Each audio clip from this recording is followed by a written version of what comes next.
გილოცავთ მეგობრებო, ალექსანდრე თოფურიამ UFC-ში პირველი გამარჯვება ჩაიწერა. 3 რაუნდიანი ჩხუბი უფროსმა თოფურიამ სრული დომინაციით ჩაატარა და ავსტრალიელი კოლბი სიქნესიმ საჯების ერთსულოვანი გადაწყვეტილებით დაამარცხა.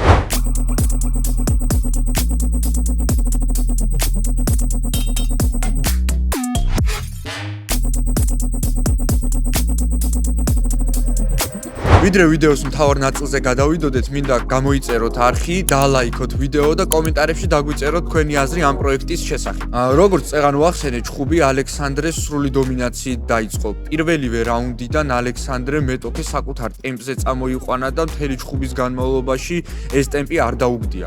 ზოგადად სხვადასხვა მებრძოლი სხვადასხვა ტემპში გრძნობს კომფორტულად თავს და ყოველთვის უპირატესობის მოსაპოვებლად ცდილობენ მეტოქეს საკუთარი ტემპი მოახვიონ თავს.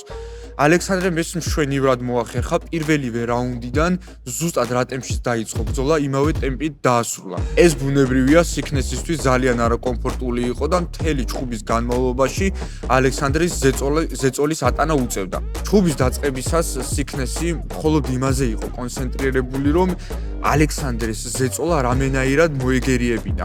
ამისათვის კი მისი ერთადერთი ხერხი იყო მისი ფეხის დარტყმები. პირველ რაუნდში გაშვებული ქიქების ხარჯზე ბევრი გულშემატკივარი თვლიდა, რომ სიქნესმა პირველი რაუნდი წამოიღო. თუმცა ეს ასე არ იყო, რადგან მისი მოქნეული ფეხების უმრავლესობა ალექსანდრემ უბრალოდ დაბლოკა. ვინაიდან ამ დარტყმებს ალექსანდრესთვის არანაირი ზიანი არ მოუტანია, მნიშვნელოვანი დარტყმების ანგარიში ეს საერთოდ არ ჩაიწერებოდა. მინდა პატარა ყურადღება ამ დეტალზეც გავამახვილო. სიქნესი საკმაოდ ბევრ დარტყმას უშვებდა, თუმცა აქედან ალექსანდრეს ძალიან ცოტა მოხვდა. საპირისპირო მდგომარეობა კი იყო თოფურიას მხრიდან.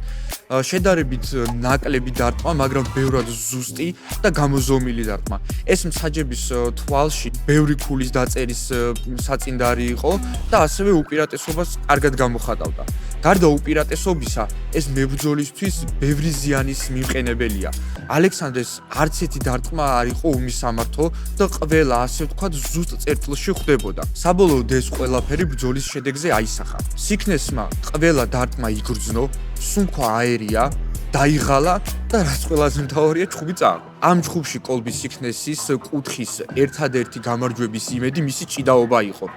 სიქნესის ბაზა ჭიდაობა არის, მაგრამ არ დაგვაუწყდეს, რომ ალექსანდრე თოფურიას ბაზაც ბერძნულ-რომაული ჭიდაობა არის და ჯიუ-ჯიტსუს შავი ქამარით გახლავთ უფროსი თოფურია. სიქნესის და მისი კუთხის იმედები ალექსანდრემ იმ სუპლექსით მაშინვე გააქარწყლა. პირველივე რაუნდში გაუქრო ავსტრალიელებს იმედი, რომ ამ ბრძოლაში ჭიდაობით გაიმარჯვებდა.